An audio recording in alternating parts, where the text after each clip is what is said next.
महाभारत के युद्ध में कौरवों की तरफ से 11 अश्वनी सेनाएं और पांडवों की तरफ से 7 अश्वनी सेनाओं ने भाग लिया।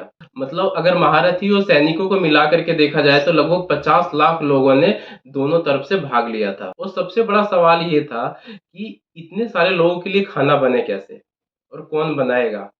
और इससे भी बड़ी एक विकट समस्या थी कि डेली जो हजारों की संख्या में सैनिक मरते थे, तो किस अनुपात में खाना बनाया जाए कि अगले दिन वो खाना वेस्ट ना होए, कि शाम तक खाना वेस्ट ना होए। तो आज हम ये सब सारी घटनाएं बिल्कुल विस्तार में बताने जा रहे हैं, तो वीडियो को बिल्कुल स्किप ना करें, लास्ट तक बने रहें।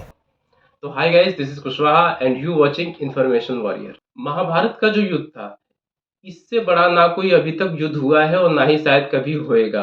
या हम यूं कहें तो ये पहला विश्व युद्ध था, क्योंकि लगभग दुनिया भर के सारे जितने भी राज्य थे या राजा थे, सारे के सारे इसमें भाग ले रहे थे, सिवाय दो राजाओं के। एक थे बलराम जी और दूसरे थे रुक्मिणी जी। इन दोनों ने इस युद्ध में भाग नहीं लिया। उसके अलावा दक्षिण देश के जो उडुपी राज के राजा थे, उन्होंने भी इस युद्ध में भाग नहीं लिया, क्योंकि जब वो युद्ध क्षेत्र में पहुंचे तो दोनों ही पक्ष ने उनको अपने साथ मिलाने की कोशिश की। इस पे उन्होंने श्री कृष्ण से कहा कि प्रभु, ये दोनों जने तो युद्ध के लिए इतने लालायित है, लेकिन किसी ने ये सोचा कि जो इतनी बड़ी सेना है, इनके भोजन की व्यवस्था कौन करेगा और कहाँ होएगा।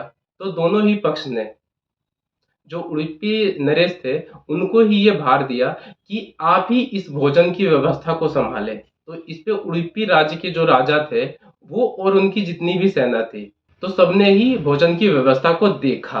और जो ये महाभारत का युद्ध था, ये 18 दिन चला और हर दिन हजारों की संख्या में जो सैनिक थे वो वीर गति को प्राप्त होते थे।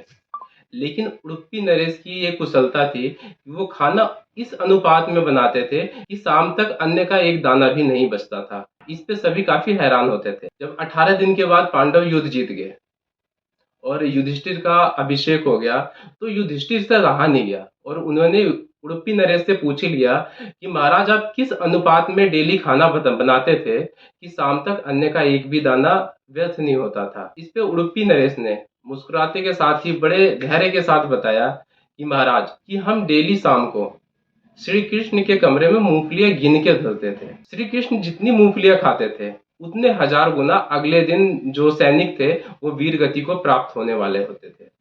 इस आधार पे हम लोग खाना बनाते थे और आज भी कर्नाटक के उडुपी राज्य में स्थित मठ में ये कहानी सुनाई जाती है और बताई जाती है। तो दोस्तों, जानकारी कैसी लगी ये आप हमें कमेंट करके जरूर बताएं। तब तक के लिए बाय बाय।